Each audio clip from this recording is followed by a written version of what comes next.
430 కోట్ల రూపాయల వ్యయం బూడిదలో పోసిన పన్నీరే అవుతుందా?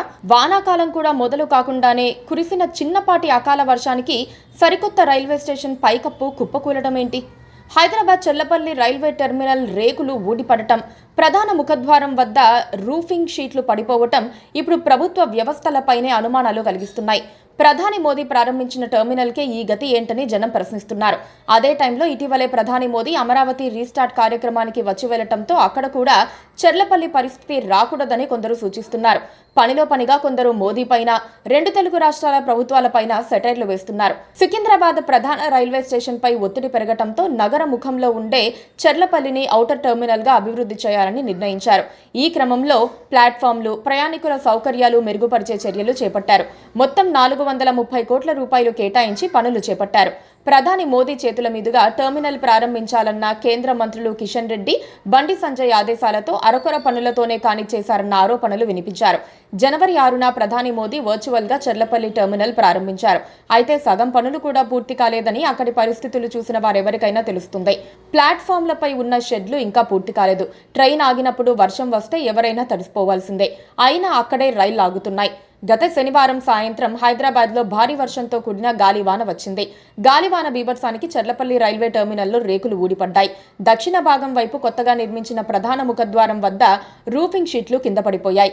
ఈదురుగాలులతో కూడిన వర్షం వల్ల ప్రధాన ముఖద్వారం పైకప్పు భాగాలు ఒక్కసారిగా ఊడిపోయాయి. ఆ సమయంలో అక్కడ ఎవ్వరూ లేకపోవడంతో ప్రమాదం తప్పింది.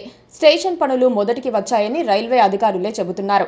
దాంతో చెర్లపల్లి రైల్వే స్టేషన్ ను దక్షిణ మధ్య రైల్వే జీఎం అరుణ్ కుమార్ జైన్ పరిశీలించి తగిన మరమ్మతులు చేయాలని ఆదేశించారు. అసలు మొదటి వర్షానికి ఒక రైల్వే టెర్మినల్ పడిపోవటం ఏంటని జనం ప్రశ్నిస్తున్నారు. పనులు పూర్తి కాకుండానే మోదీ మెప్పు కోసం పూర్తి చేసి ప్రారంభించారన్న ఆరోపణలు కూడా వినిపిస్తున్నాయి. ఏదైనా మోదీ చెబితే చెయ్యాల్సిందేనా? ముందు వెనక చూసుకోరా అన్న ఆగ్రహవేశాలు కూడా కలుగుతున్నాయి. వందే భారత్ వ్యవహారంపై కూడా ఇప్పుడు ప్రశ్నల వర్షం కురుస్తోంది. మోదీ ప్రారంభించారు కాబట్టి వందే భారత్ రైళ్లను టైముకు గమ్యస్థానం చేర్చాలన్న ఉద్దేశంతో మిగతా రైళ్లను పక్కన ఆపేస్తున్నారని రైల్వే యూనియన్లే కోడై కూస్తున్నాయి. వందే భారత్ రైళ్లు వెళ్లే దారిలో మిగతా ట్రైన్స్ గంటల కొద్దీ లేట్ అవుతున్నాయి. ఇక మోదీ ప్రారంభించిన అమరావతి రీస్టార్ట్ ప్రోగ్రాంకు వద్దాం. ఇటీవల అట్టహాసంగా జరిగిన ప్రోగ్రాంలో ఏపీ సీఎం చంద్రబాబును ప్రధాని మోదీ తెగ పొగిడేశారు. 3 సంవత్సరాల్లో అమరావతి నిర్మాణం పూర్తి చేస్తారని మోదీ విశ్వాసం వ్యక్తం చేశారు. అందుకు చంద్రబాబు తలూపారు. అమరావతి నిర్మాణానికి 20 నుంచి 25 సంవత్సరాలు పడుతుందని గతంలో చంద్రబాబు చెప్పేవారు. అలాంటిది 3 ఏళ్లలో ఎలా పూర్తి చేయాలి? చిన్న విల్లా కట్టడానికే 1-2 ఏళ్లు పడుతుంది.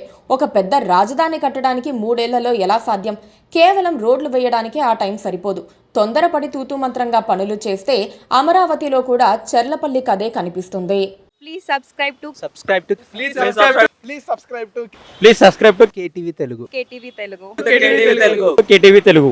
KTV Telugu channel.